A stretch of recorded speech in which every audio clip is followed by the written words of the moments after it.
Hi, welcome to my channel and welcome back if you've been here before.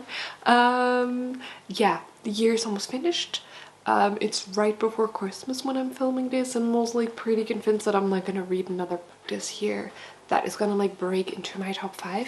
So I thought after careful reviewing, I will give you my top 5 of this year, the books that I really enjoyed the most. And also, they're in non-chronological order. I'm just gonna go through them in order of when I read them this year. So yeah, let's start off right away. The first one that I finished was The Once and Future Witches, which is a book that I've talked about before and I really loved it. This book is about 3 sisters who have been kind of estranged of each other, and they have kind of the idea behind it is there are 3 witches, but woven into a story of the suffragette movement in Salem, in New Salem, I believe, in the US. And it's just a very interesting story because you have the suffragette movement and the political side, and we have the whole witchy vibes about it, and how a lot of people all those little rhymes and ways to make things better. A lot of different cultures have a lot of it coming by, so they kind of use that to help the suffragette movement. But then there's also more darker powers at play, and then we're also talking about the familial ties. So yeah, that's kind of the vibes of it. The first part of the book very much focuses on the suffragette movement and women's rights, and then the latter part of the book focuses more on the more mystical witchy side of it and the darker powers at play. And then you come into the fruition of the maiden, the mother, and the crone. So yeah, it's very interesting to read. I really enjoyed it. If you're kind of into the darker academia, darker vibes, how do you say it? Just, yeah, it's just in everything. I do highly recommend it. I think it was really well done. It was really nicely done, and it's a standalone. So no series required. You just buy the book, you read the book, and that's the story. And it's an awfully well told story. So yeah, that was definitely one of my favorites. Another one, let me just check, is Crying in Mart by Michelle Zauner, which is a memoir. And I am not a huge memoir fan. It also happens to be that 2 of the memoirs that I read this year have made it on my top 5. But you've probably seen this book around. You will cry in the first chapter. But you follow Michelle, and the relationship that is central to the book is the relationship between Michelle and her mother, who is Korean. She's Korean American, and her dad is American. And you kind of follow their story and how a lot of their love, and how they told, how her mother told her she loved her through food, specifically Korean food, and how Michelle's kind of dealing with her mother's cancer and her treatment, and kind of the slow months basically where her mother is declining. Yeah, it's very central to this book is just the relationship between her and her mother and how food is linking them. I really enjoyed it. I loved it. It's really well written.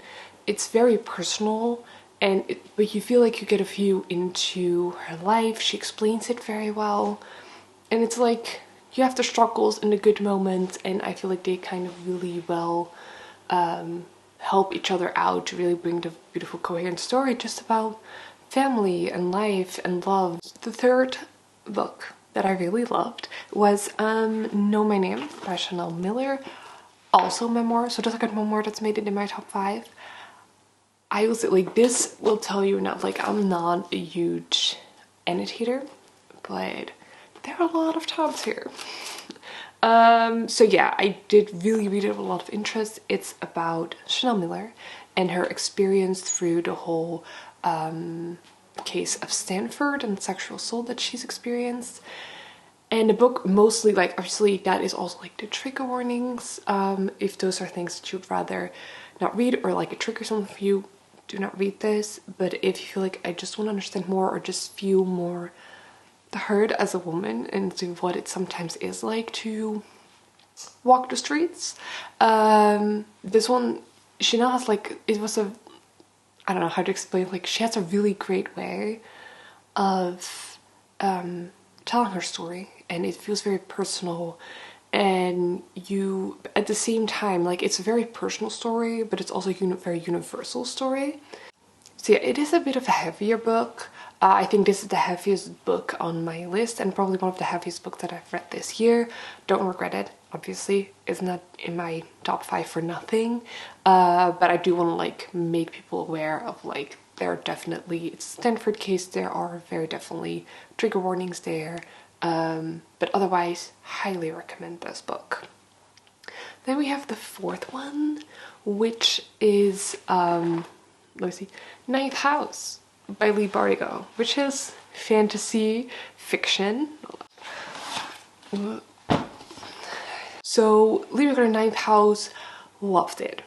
I have read all of her stuff. Like I started out with Six of Crows, very much fell in love with it, then realized that there was Shadow and Bone, which I loved a little bit less. I'm not gonna lie, Six of Crows is top tier. But I did really enjoy it. And then I read Ninth House, which is more of like fantasy but will focus on adults, where Six of Crows and Shadow and Bone is more YA fantasy, and this seems more like new adult fantasy. The main character, Alix, she gets into Yale, and you have secret houses there, and she can like speak to the death and can recognize what's going on, like has a lot of special powers, and she gets recruited by a secret society in Yale to be part of that secret society, to keep an eye on the other secrets. So like there are 9 secret societies, 8 of them do stuff, the 9th one make sure that they're not like bringing havoc to the world, basically. She's in that 9th house, and you can imagine stuff goes down. It doesn't go well. There's a lot more going on than just watching some people maybe not try to bring down Yale and everyone in the world. There are a lot more darker powers at play, and she kind of goes in and investigates, and you have the whole sort of like class that comes by, and privilege, and just secret societies, and who's ethicals and morals, and then all very well packaged in a very understandable but very exciting fantasy world. I thought it was so well done, and I breezed through it. And in January, the second novel comes out for this series, so I'm definitely there to read it probably as quickly as it comes out, because I'm very excited about this. And that one is called Hellbent, I believe. Then the last one, which is, I've talked about this in my previous video, and I was going through the list, reviewing which books would make it in my top 5, and I ended up just like letting Dracula take that 5th spot, which I don't know, I just wasn't expecting it. But I really enjoyed the book. I thought it was really well done. It kept the diary entries very understandable, by seeing it happen and making sure that the book worked. You know, you kind of know like the secret, but how it's gonna end you don't know. Like, you're a little bit more knowledgeable than some of the characters, but like you also don't know how it's gonna end. It kept you on the edge of your seat enough that you were interested in reading, but you were still sitting comfortably, you know, like you were not every second about to fall off. It's like you're on the edge of your seat, but like with enough seating area to be comfortable. If that makes sense. Does that make sense?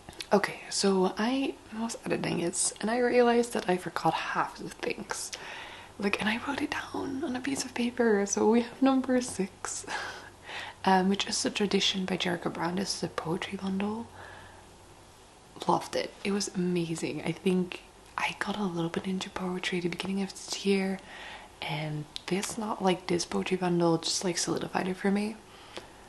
I'm into it. So I've also bought another bundle a few weeks ago, but this one is really well done. It's by Jericho. I won the Pulitzer Prize. hold on, he won a Pulitzer Prize with this one. Yeah, it's just really well done.